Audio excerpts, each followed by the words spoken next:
Um, we have some housekeeping rules to begin with. You won't be able to turn on your video or to talk for the participants, but you can use if you want to ask questions, you can use the Q&A.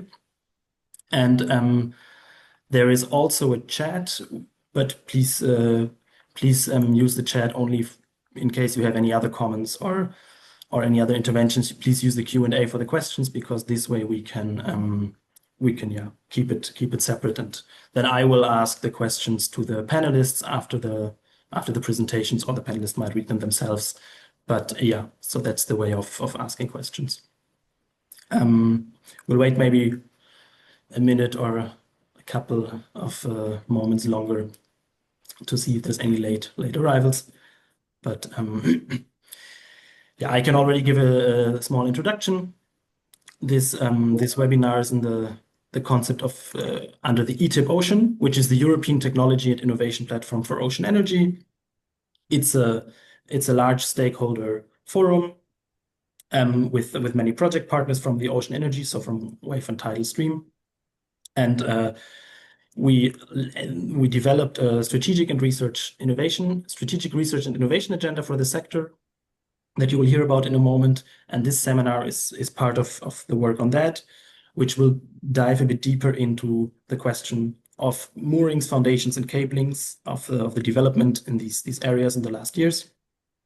You'll first hear from Pablo Ruiz from Tecnalia, who was the driving force behind the strategic research and innovation agenda. He will give an introduction about that, and then situate the topic within that larger framework. And then you'll hear presentations from three different positions from Nicolas Ruiz from France Énergie Marine, from a research perspective about the work they have been doing on these topics in the last years. And then Raphaël Coquet from Hydroquest will give the perspective and the experience of a bottom-fixed tidal developer, what they encounter. And finally, Alexandre Pichard from Carnegie Clean Energy will talk about their experience mostly with mooring and foundations for their wave energy devices. And yeah, my name is Henning Schuler. I'm from Ocean Energy Europe. I'll be moderating this together with my colleague Lotta Pittima. And I'll now hand off to Pablo to start us off in the content, please.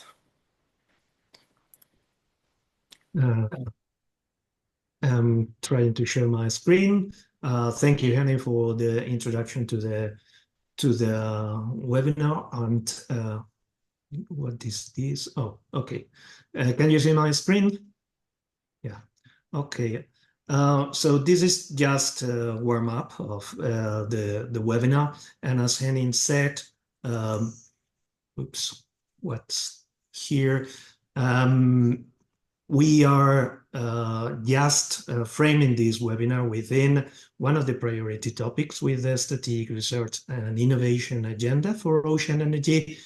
I'm sure that most of you or all of you are aware of this document, which is a reference for the whole ocean energy sector and identifies the key research and innovation priorities that has the greatest impact on the ocean energy sector progress. In this way, it defines the specific objectives and actions with the aim of accelerating the development of the sector and paving the way to commercialization. It's a document that provides guidance to all funders of innovation, so the industry first, but also the European Commission, the national and regional organizations funding the development of these technologies. It is a quite recent document. It was officially launched in 2024. It updates previous strategic and research innovation agendas that were used in order to drive innovation in the sector. And in this time, it covers the period of 2025, so next year, until 2030. is a document that can be downloaded. It's a public document on the ATIP Ocean website. And if you access the link in this presentation, when the presentation will be shared, you have direct access to it. The SREA, the Strategic Research and Innovation Agenda, is structured in 6 challenge areas. These are the research and innovation fields that the sector feels and identifies are most worthy of investment during the period covering the 2025 and 2030. It has a first and most central priority, which is devoted to the design and validation of ocean energy devices and farms. And it is supported by 4 challenges with the aim of increasing the technology maturity and also preparing for large-scale deployment. It covers the next generation of technologies and subsystems, the analysis and modeling tools, the integration of enabling technologies, and also the ocean energy market development. And last but not least, all of these challenges are supported by an additional challenge with aims at coordinating and giving support to all the innovation efforts in order to ultimately leverage private investment. The challenge areas are broken down in 18 priority topics. I won't enter into much detail. You have the document to browse and to explore all of these priority topics. Just I will say that for every challenge area and priority topic, there is a common description, excuse me, which outlines the context, the main impacts that these action priority topics should have in the sector, such as fostering the competitiveness of the sector, increasing the industrial capacity, filling the knowledge gaps, or improving the social and environmental acceptance of technologies, and also attracting investors into this field. Also, the applicability for each of the priority topics. This could be wave, tidal stream, or the ocean energy forms of harnessing this kind of energy. There is also a description of the scope of actions that will contribute to addressing the priority topics and challenge areas, the expected outcomes, and some implementation aspects, such as the maturity in terms of the range of TRLs that address the research areas, the type of action that will be more suited in order to address the challenges, the number of projects we estimate that will cover that challenge area and provide sufficient results, as well as the size of projects.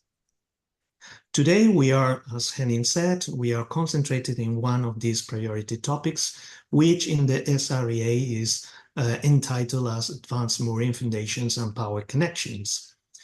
And just a glance on what is the content on the document is it is a topic that mainly impacts the competitiveness, industry, knowledge, and investment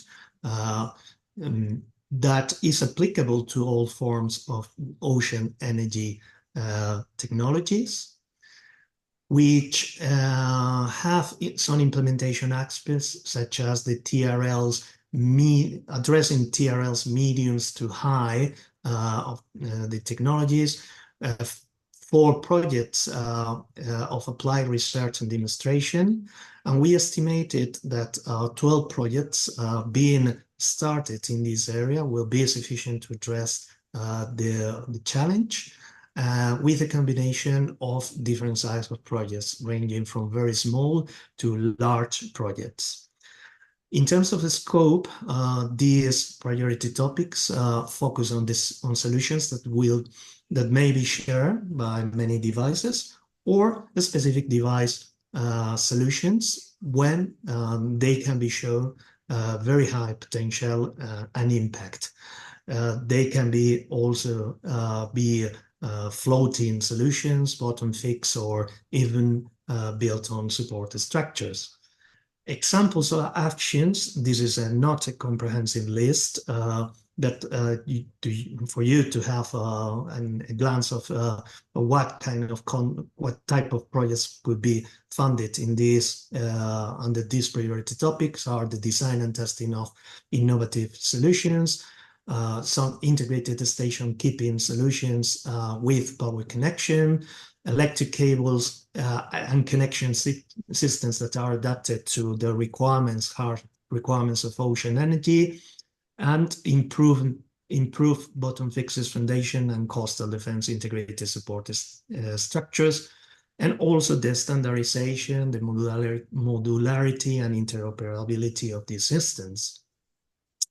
Last, I was just highlight we would like as a challenge to provide outcomes that will increase the reliability and affordability of ocean energy technology, demonstrate the maturity of the manufacturing processes, including aspects such as cost, quality, and yield targets, and improve the knowledge on the critical failure modes and the survivability of these systems. Increasing the data sharing, obviously respecting company IP and the protection of your exploitation prospects, and the contribution of all of these results into establishing common protocols and guidance. So I'll stop here and I will pass the word to Henning and to the speakers. Yes, thank you, Pablo. And I would immediately pass the word on to Nicolas from France Énergie Marine to give us his insights. Thank you. Okay, thanks, Henning. You can see my screen, it's okay? Not yet, no?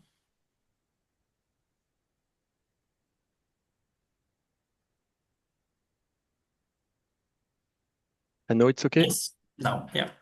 Okay, thanks, Henning. So good afternoon, everyone. So my name is Nicolas Ruiz and I am ORE System and Farm Optimization Research Manager at France Énergie Marine. So first of all, I want to thank ETIP Ocean for the opportunity to present France Énergie Marine activity relating to mooring and dynamic cable research activities. So just an introduction of who we are at France Énergie Marine. So we are a research and innovation institute dedicated to offshore wind, but not only, for also marine energy device. So far, we are around 90 employees, mainly research engineer and researcher. We're working on several topics in the frame of the industrial sector needs. We have been created in 2012. We operate around 10 million of activities by years. Of course, we are a French company, as our name said. Our headquarters are based in Brest, in French Brittany, and we have also offices in Le Havre, Nantes, and Marseille in order to cover all maritime facets in France. And we have a certification from a French Research National Agency as the Institute for Energy Transition. It means that we have the capability to operate some support from France 2030.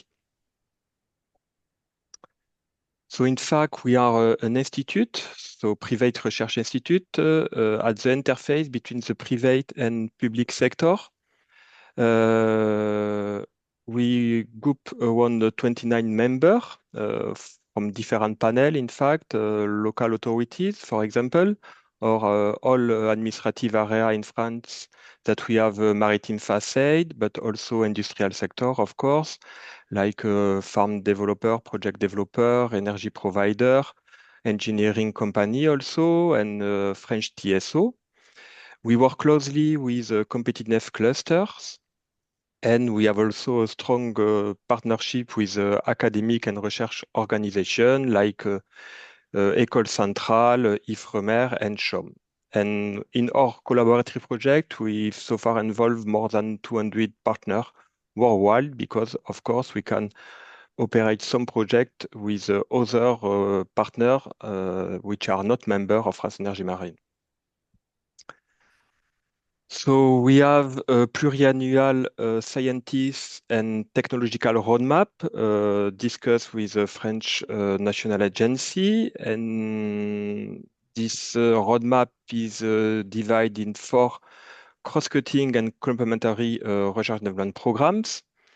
So I will present just fastly the main thematics of this program. The first one is a site characterization. So the objective of this program is to better quantify all the characteristics of offshore site, better quantify the wave, wind, and current, to work on the turbulences, to work on the breaking wave, and also to anticipate the extreme event by considering the climate change that will impact all the offshore devices in the coming decades. The second program addresses the environmental integration, means that we work on the quantification of the effect on the ecosystem compartment to anticipate the changing of scale in terms of socio-ecosystem, in terms of space and time, in order to develop tools to a better environmental integration. And on the right, you can see the both technological program. The first one in system design and monitoring. So in this program, we work on the structure that which constitute the offshore energy device. So it can be the fixed bottom structure like jacket, monopile, but floating one also, and mooring system and dynamic electrical cable. We work on the quite complex coupling phenomena between the aerodynamic, the hydrodynamic, and the structural part of this device. And also we develop and we work to quantify new solution for in-service, new sensor for in-service monitoring in order to work in parallel between the physical data and the numerical one in order to develop at the end digital twin solution to better follow up in service this offshore system. And also we address some technological innovation. And the last program, named farm optimization, in fact, it's a zoom out of the previous one. And in this program, we try to optimize the global architecture of a farm of offshore wind or wake, for example, in order to mutualize some components like mooring line, but also to consider the optimal grid integration by production of electricity, but perhaps not only, like hydrogens. And we're looking of some innovative solution to cover installation, the production in service, all the operation and maintenance that we need to anticipate for this device located far away from the coast, and the decommissioning aspect. So as I already said, at France Energy Marine, our main activities are to develop and conduct collaborative research and development project.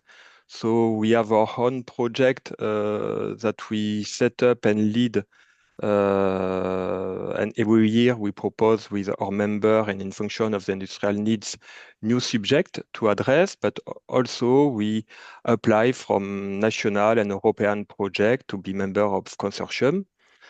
So far, we already conduct 190 projects. We operate 10 new projects by year that we involve more than 200 different partners. So that's all for the brief introduction of France Energy Marine activities. So I will focus on the mooring activities and the research development that we conduct the last year. So in fact, since more than 5 years, we work on the polyamide mooring line in order to better quantify the complex behavior of this type of material. Why we do that? Because in shallow water, it could be very interesting to use this type of material due to this relative stiffness compared to other solutions like polyester or of worst HMP for sure. And this material have a complex behavior, viscoelastoplastic behavior. So we initiate some research and development project during which we develop a rheological law, a new one. We modelize it by numerical finite element analysis. That is quite complex due to the deformation of this rope when you increase the tension. This is a Poisson effect. And in following project Mon Amour, we continue the work initiated in the first project Polyamour in order to test some rope first in laboratory by cycling test, by elongation test in order to validate the law already developed in the previous project.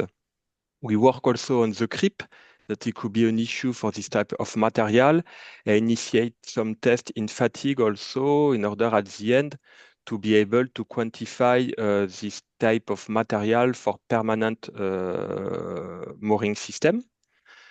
And we also deploy a buoy in Mediterranean Sea. And after, in the next slide, I will detail the work done during this sea trial.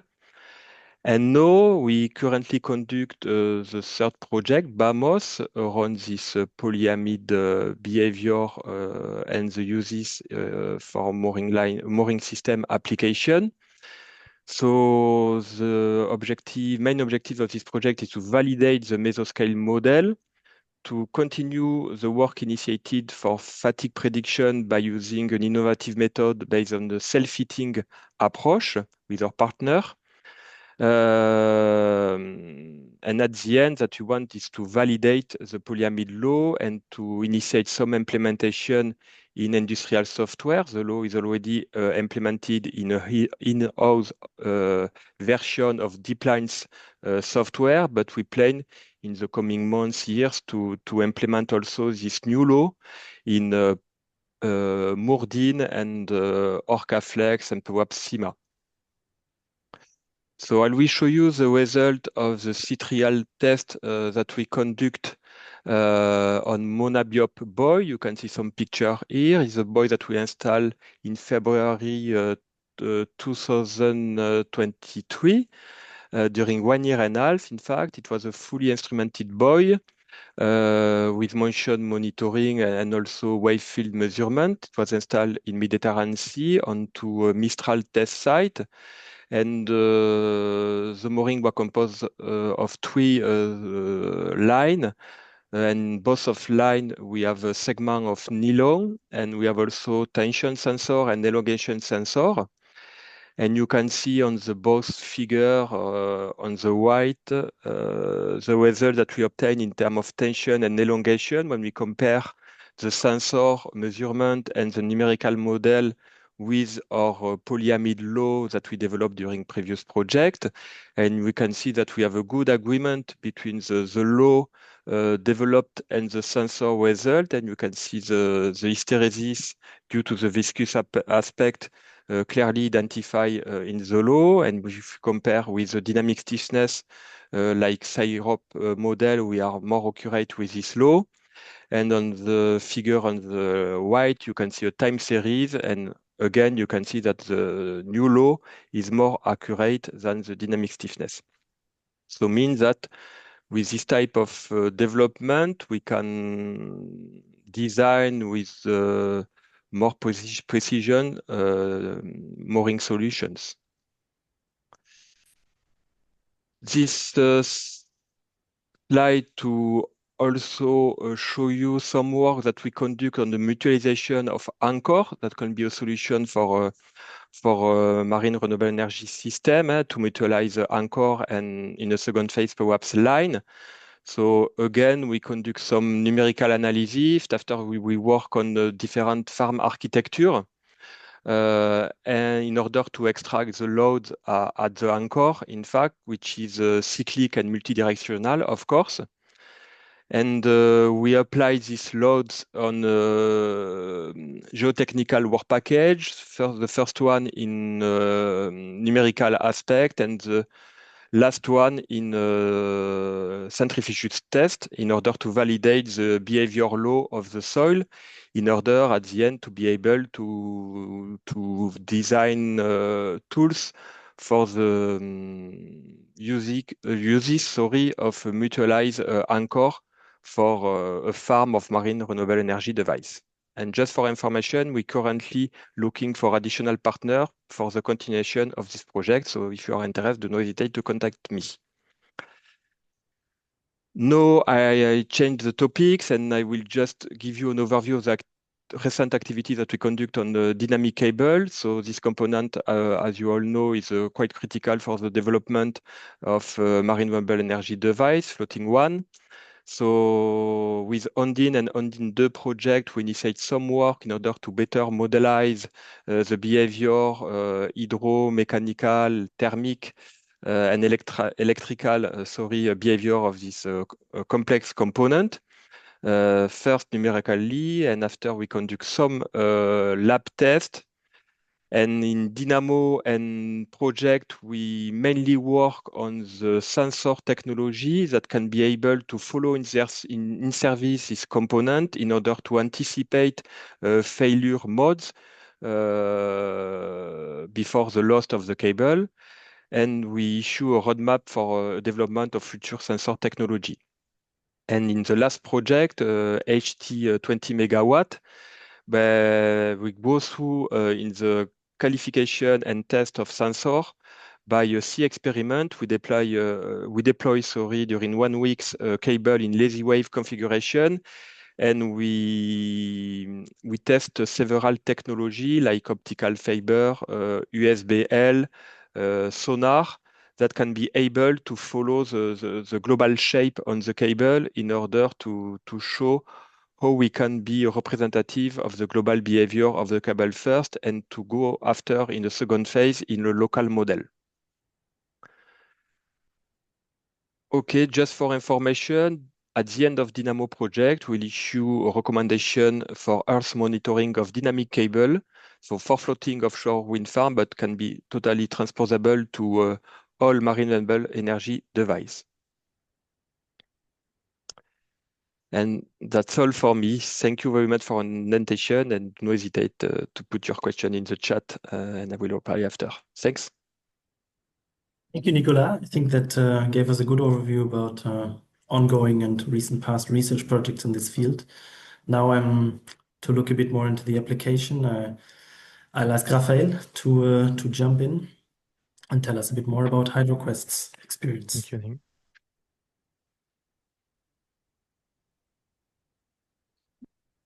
Hello, good afternoon, everyone, and thank you, Henning, for giving Hydroquest the opportunity of giving our insights regarding foundation and cabling on our tidal turbine.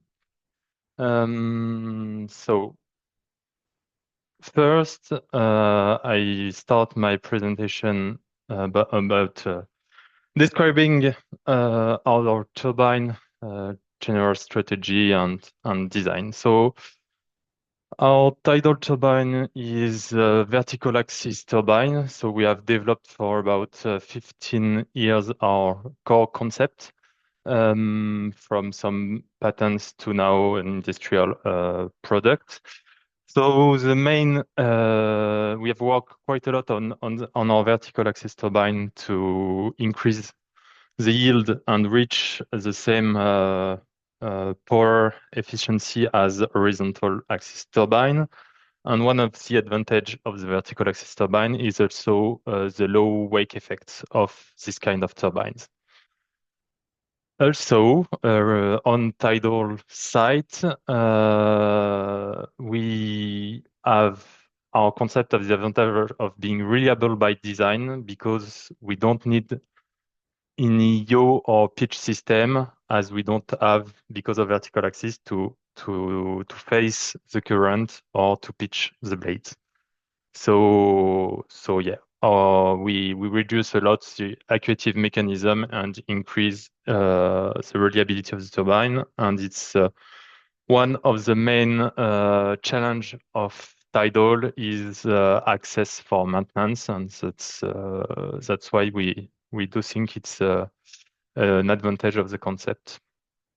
So what's the step we've done? Our main step of the development was our first 1 megawatt demonstrator, which have been operated for 2.5 years in France, and we have certified the power curve, and we have a lot of operational and environmental monitoring feedback from 2019 to 2021, and we recovered it for learnings and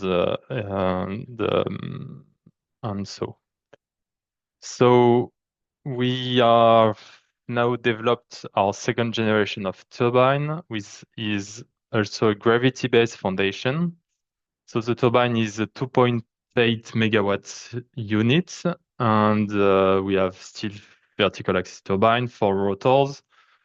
So it's made with 2 counter-rotating columns. On each of the columns, we have gearbox and generators, and we have also here the power converter system in a water-tightened system we call electrical shelters. And we have turbine export connection at the bottom. So in our developments, one of our main topic was to be able to deploy it on high tidal currents with existing offshore vessels. So what we use, we design the turbine and the foundation to be installed with DP vessel of 400-ton crane capacity. So for the installation, we installed first the tripod, the bottom tripod, then the counterweights. We have 6 counterweights of a bit more than 300 tons. And then at the very top, the turbine itself. And when we deploy it offshore, during all the lifetime of the project, the foundation and its counterweight remains on the seabed during 20 to 25 years, and we retrieve the turbine for maintenance operation, but only the turbine. And this turbine will be deployed in our FlowWatt project. So it's a pilot farm project of 6 units and located in Ras-Blanchard. So with one of the highest tidal currents of Europe, and we will plan to enter into construction beginning of next year, and we have 2.5 years of construction. So entry into operation is planned summer 2028. So if we have a look deeper on the foundation design and what we've done. So as I said, we have gravity-based foundation, and the main advantage of gravity-based foundation is to be easily deployed. We don't have seabed preparation. It's quick to install it. We install first the tripod and then the counterweights. And so the main challenge of the design of this kind of structure remains in its stability and success of the offshore deployment. So to do so, we have 3 main topics regarding design requirements. So the overturning verification. So it's just to check that it's not overturning regarding the loads and all the design on every design load case. What is a bit more complex is sliding verification. So we have an interface between the structure and the seabed, and also the micro-seating. So it's to check that it will be horizontal at the end without any seabed preparation. And one point important is on FlowWatt project, we are proceeding on project certification by Bureau Veritas, and so every of this, the applicable standards, the design requirement, and so I check through project certification. So regarding soil data, we've done on our site geophysical survey and investigation. We have also video survey and geotechnical survey. What we are interested in is really the data at the very first layer of the seabed. And so the sliding verification study is done by numerical analysis. So we have contracted Cathy Associates consultancy to perform all this, let's say, interpretation, soil interpretation, and sliding verification study.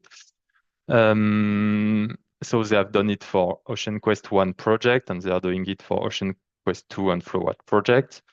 So this is quite complex numerical analysis, and we have to check that the sliding verification is fine on gravel layer, because there is some parts on our farms that we have a layer of gravel and also on bedrock layer. So we found pin geometry and done quite a lot of sensitivity calculation to check that it's stable through various soil condition, and also regarding every of our design load case.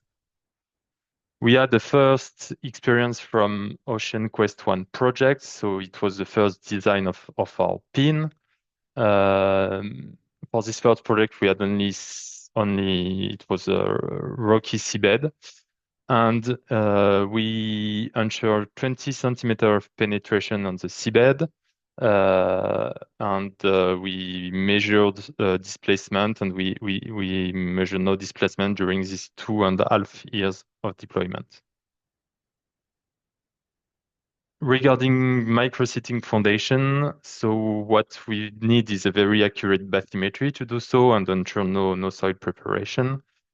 And so we've developed in-house tools to do this analysis, and the study includes that the offshore work tolerances, because there is tolerances of the final position of the foundation regarding the DP vessels, and there is also the bathymetry accuracy, and we have to reach a target of horizontality less than 3 degrees.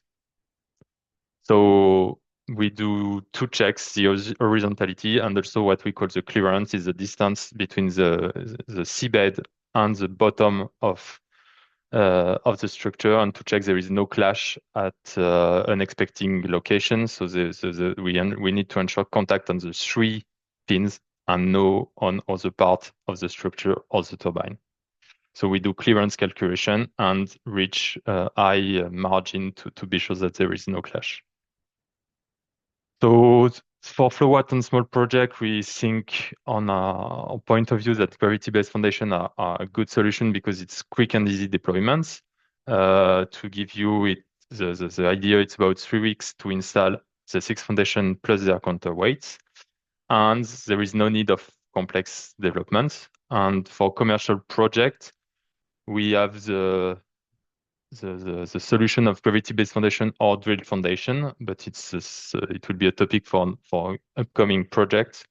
And drilled foundation are quite cost-effective for large-scale project, but needs a lot of development, engineering, template regarding green stability, offshore means, and so on. And this cost of developments are not, let's say, affordable for small projects. So that's why we are going on gravity-based solution for now.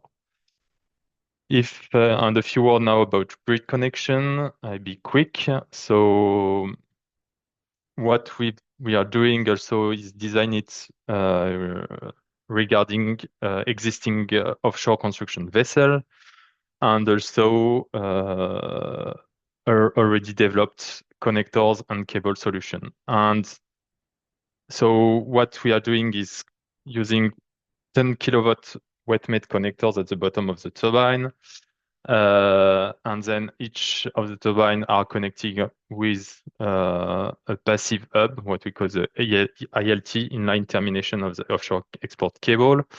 So there is no active components, no transformer, nothing in it to ensure high availability during the 20 years of operation. And so what we do is a schematic representation. So we have on the turbine the converter system and the transformer to ensure the 10 kilowatt voltage, and then the delivery substation onshore. And in the cable we have 6 circuits of 6 for the 6 tidal turbines. So that's the solution we decided to go on to ensure reliability. We have also horizontal directional drilling, so it's the picture of where we will be connected, and the delivery substation, but nothing very, let's say, challenging. So the grid connection development for Flowatt are the main challenge is the cable deployment in high tidal current area. So we have to design it and find vessels suitable for this operation. We developed a passive system with no need of maintenance, and we find a good solution for this 6 turbines project. And also the cable stability have to be cost effective. So for that we need 2 things: an accurate meteocean data on what's going on close to the seabed, and also specific calculation with let's say standards on development. And so for that, it's quite effective to have the project certification and discussion with Bureau Veritas of what is acceptable or not regarding the states of the art on the standards. And that's it for me. Thank you. Thank you, Raphaël. Making a strong case for gravity-based foundations here. Let's see whether Alexandre will agree. Maybe just one quick note again to the participants. If you have questions, please write them in the Q&A, because if you raise your hand or if you write it in the chat, if you raise your hand, we can't give you the word to speak, and if you write it in the chat, we might lose them. So if you have questions, please write them in the Q&A, and we'll answer them if we still have time afterwards. But now over to Alexandre. Thanks, Henning, for the introduction, and thanks to the organizer for inviting us to speak to you all today about Moorings and the Foundation. So I'm Alex Pichard, I'm CTO with Carnegie Clean Energy. Just a few words about Carnegie before we dive into the topic of Foundation. We are a wave energy technology developer. We are focusing on 2 main technology called more power and CITO. That are capturing this vast and largely untapped resource that is wave energy at this stage. This is a short video showing you what CITO looks like. It's what we call a point absorber. It's basically consists of this large buoy that is operating a couple of meters below the surface.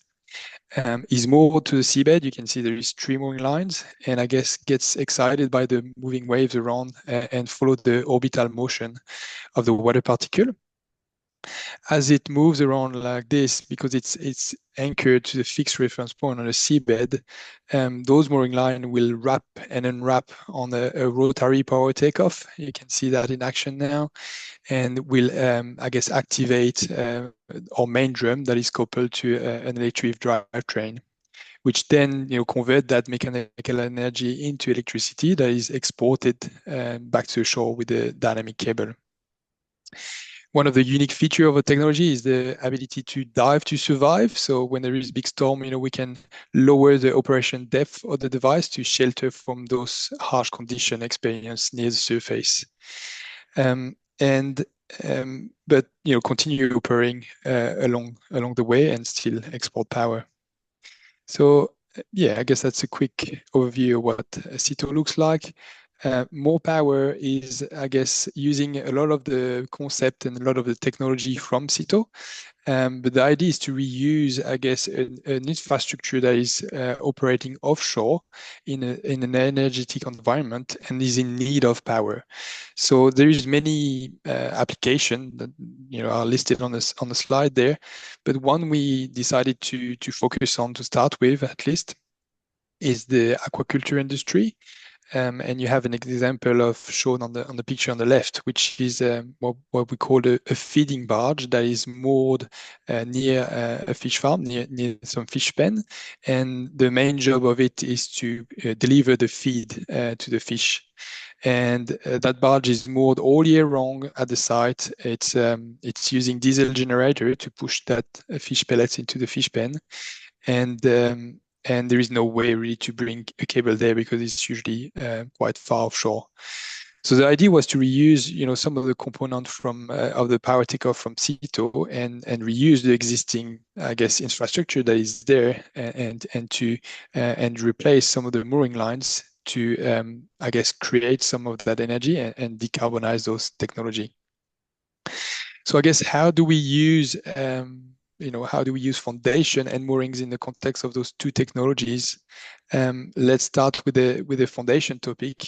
I guess those technology creates a fairly unique set of requirements that is challenging, I guess, to design both moorings and foundation. One of the first point is for our technology to work well, we need a tight mooring arrangement. We can't use, a classical catenary mooring. We would lose too much energy, dissipate too much power in that process. So we need a tight mooring arrangement. The direction of our loading as well is challenging. It's close to vertical, but not quite so. It's slightly inclined, which, because it's close to vertical, that rules out conventional type of anchoring, such as a bedman anchor, for example. So we have to go for something a bit different. We have also loads that are highly cyclic. We have about 4 million cycle of load every year. Not only the load magnitude is cyclic, the direction is also cyclic. And we have a large amplitude of a cycle. The R ratio is close to 0, which means, at the minimum value of the cycle, the load is close to 0 and it goes all the way to the maximum load pretty much at all the cycle. In terms of the magnitude of load, they differ from the two technology. For more power, we're talking about, just to give you a bit of an order of magnitude, we're talking about tens of tons. For CITO, we're talking more about hundreds of tons. The difference is, with CITO, we're really pushing the device. We're really trying to put the device in resonance with the wave, and to do that, we need to apply large force. While with more power, we're more tapping into the motion, and we avoid putting the device in resonance because that's an operating vessel where people need to work. So we can't have crazy motion there. So I guess some previous experience we've had with foundation installation, we deployed what we call the PEF Wave Energy Project, PWEP, a couple of years ago off Garden Island in Western Australia. We installed 3 CITO devices that you can see on the picture on the top left there. We had challenging soil condition. I think we had about 20 meter water depth. We had 5 meters of sand overlaying calcareite soil, not very consistent homogeneous rock base layer. So the design that was produced to the most optimum design, I guess, was a 14 meter long, 1.8 meter diameter pile, each pile weighing 47 tons. And we mobilize a jack-up rig to install those piles, to drill them, to drill first a hole to then install and grow out those piles in place. So that was we did look at it really closely at the time, weighted the gravity foundation versus different option, and that was the best solution available at the time, it's fair to say that it is an expensive solution. The cost of those type of vessels are fairly prohibitive, and some of the challenge as well is they don't really scale up for a lot of sites. There is quite a limitation in terms of the water depth you can use this type of vessel. There is a fair bit of environmental impact, in terms of noise, in terms of the plume you create while you drill. So it's not ideal either. And there is also significant geotechnical risk, with the rock being not entirely homogeneous. You can have some surprise, I guess, as you drill. You can punch through some cave and things like that, which are risks you want to avoid, I guess, when you do this kind of operation. So I guess what are some potential alternative, I guess, to this, I'd say, classical solution that are still, I guess, meet, our unique set of requirements. So some recent alternative we came across are helical pile that are suited for sandy, silty, or clay type of soil. Or also rock anchor when there is not too much loose sediment and you close to the base rock. So I've put a few examples of, there's few companies working on this type of solution, but I've put a few examples on the screen. The kind of yellow one is a company called Triton Anchor, and that does combine a casing, a suction casing, with helical pile. So that does provide both some lateral resistance to the load, and also the helical pile here provide the vertical capacity of the anchor.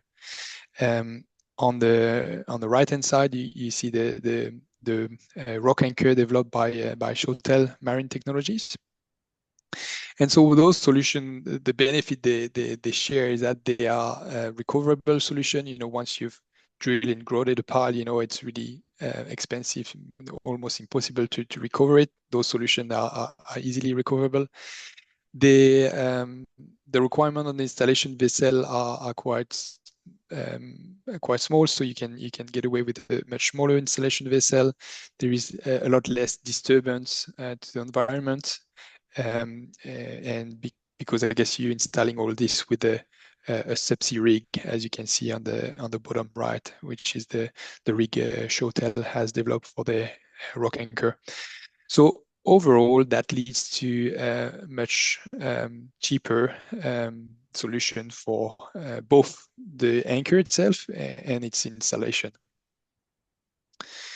So moving on to the moorings topic. The need around our mooring system is really driven by our operation and maintenance strategy. We have what we call a return to base strategy, which means we don't intend to do complex maintenance activity offshore. What we do instead is we quickly tow back the system to port and perform what we call a hot swap of the power takeoff system, and to be able to tow it back to shore and put it back in operation very quickly. So that's the way we aiming to optimize and optimize the availability of the system by doing those operations. But to do that, we have to rely on a quick and efficient way to disconnect and reconnect our device. And that's when we need an efficient mooring or a set of mooring connectors to do that. So some of the requirements we need that are, again, fairly unique. I've mentioned the cyclic loading that does apply to the mooring connector as well. We need to be able to trigger remotely a release of this mooring system, through the control system in the operation. We don't want any manual operation that induce risk to the operator and also make the operation longer. So we need remotely activated release, and also because our device is constantly under tension, we need that release to be able to be performed while under load. We also want the system to have an overload passive release system to be able to avoid, damaging some of the component in case of failure. So that's another feature we need. And finally, for certain of our connector, we need to combine the mechanical connection with an electrical connection as well. So there's a lot of work happening on this field in the industry on the mooring connectors. That's mostly driven by the oil and gas industry, by the offshore wind industry. There's also a lot of European funding going into this topic, specifically for offshore renewable energies. And I guess one recent funding call that is of note is the Wave Energy Scotland quick connector system call that I guess helped develop a few connector. I've put a few on the screen. The Q-Connect on the top left that has been developed by a company called Caution. The Palm connector from Apollo Engineering or the Moorlog connector from Boltec are all mooring connector that have been either tested at various scale, or some of them have even some real offshore operating experience. So, and these are just only a few examples. There are many more companies pushing the knowledge on that front. But it's probably fair to say that at the moment there is no mooring connector on the market that meets all those requirements that I've listed before.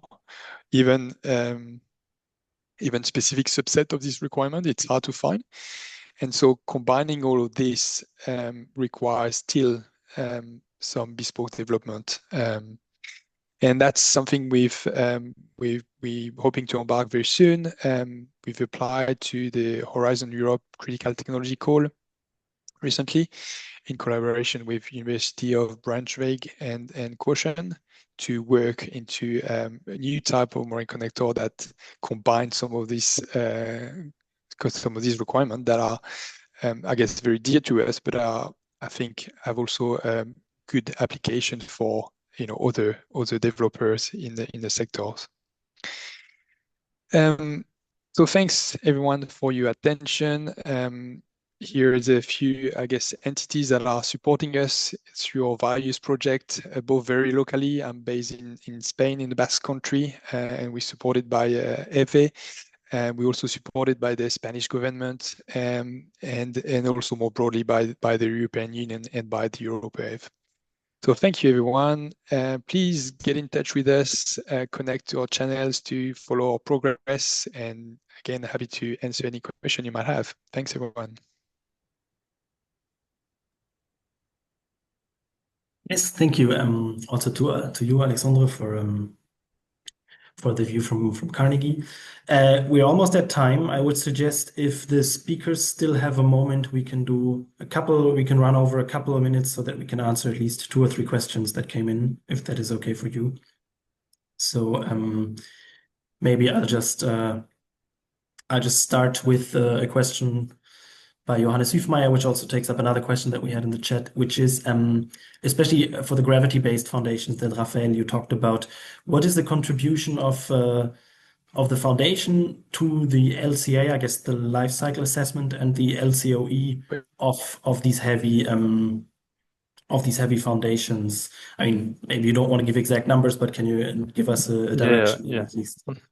I don't have the exact number, but the difference are between drilled foundation and gravity-based foundation. So clearly, as I said earlier, what we expect is to have lower LCA and lower LCOE with drilled foundation compared to gravity-based foundation. But in the project we are leading right now, it's the developments needed for drilled foundation was not possible. And the difference is really more on LCO than LCA, because the advantage of gravity-based foundation regarding LCA is we have quicker offshore operation, and so lower fuel consumption and so on. but higher consumption during manufacture of counterweights, especially. So it's, let's say, a close balance between both for LCA. Okay, thank you. Very interesting. Alexandre, there was a question for you saying, Alexandre, you mentioned vessel availability being a challenge in monopile installation. This directs me to a question that anyone may answer, but I mean, I guess you're the best one. How has vessel availability for geotechnical surveys affected the technology development? Is that an issue? Yeah, well, yeah, I guess then what's related to that limited vessel abilities is the cost of this survey. So usually, you know, when you're doing monopile installation, what the installer wants to see is a core of the sample at the exact site where the foundation is going to be installed to get a really good and solid understanding of the geotechnical condition. And you know, this is really expensive survey. We're talking millions here. So it is a challenging one. The vessel again are that are able to do those type of operation are limited. And you know, it's also challenging to combine, I guess. You know, you would think, why don't you combine the installation and geotech survey? You mobilize the same vessel, but see, there is some time needed to digest and analyze the information to potentially tweak the design before you go and do the installation. So you need to mobilize twice, I guess, those vessels to do that, and that's challenging. It was particularly challenging as well for this project being on the west coast of Australia, so there is not that many vessel transiting through that area. Sometimes, you know, you can get lucky and have a vessel that is transitioning your area. There's a lot of activity, you know, in the North Sea, for example, so you can be lucky there. But yeah, that's a real challenge and not something you can really plan for as well, because it really depends on opportunities that arise, and so yeah, it's hard to factor that in when you start a project, I guess. Okay, yeah, interesting. Thank you for that answer. And Nicolas, there's also a question for you that given the time, that should be a quick one. Does France Énergie Marine have a liaison with or connection with the IEC TC114 marine energy, wave, tidal, and other water current converters? So it's a cluster, I think, formed by the International Electrotechnical Commission. Are you the TC114? No, we are not involved, but it could be interesting to have a look. Sorry, we can hear you very poorly only. You're not very loud. Sorry. No, we are not involved in this type, but perhaps could be interesting, but not sure that we have the capacity to follow all initiative, in fact. Well, this is something we know very well as well. Thank you. Yeah, I mean, given that we're already running over, I would close it here after this first round of questions. Thank you to the speakers. Maybe one last question I can answer right now. Will the presentations be shared? Yes, we will upload the presentations that were given and also the recording of the webinar online on the ETIP website. You can find it there. You should check that out regularly anyways, because we often have new reports or new resources uploaded. So it's always worth a look. And yeah, there's the link in the chat. And yeah, again, thanks to our speakers and thanks for making the time to stay a little bit longer even. And I hope everybody learned something new today, and we'll see you for the next webinar, hopefully. Thank you. Bye-bye. Thanks, everyone. Thanks, bye.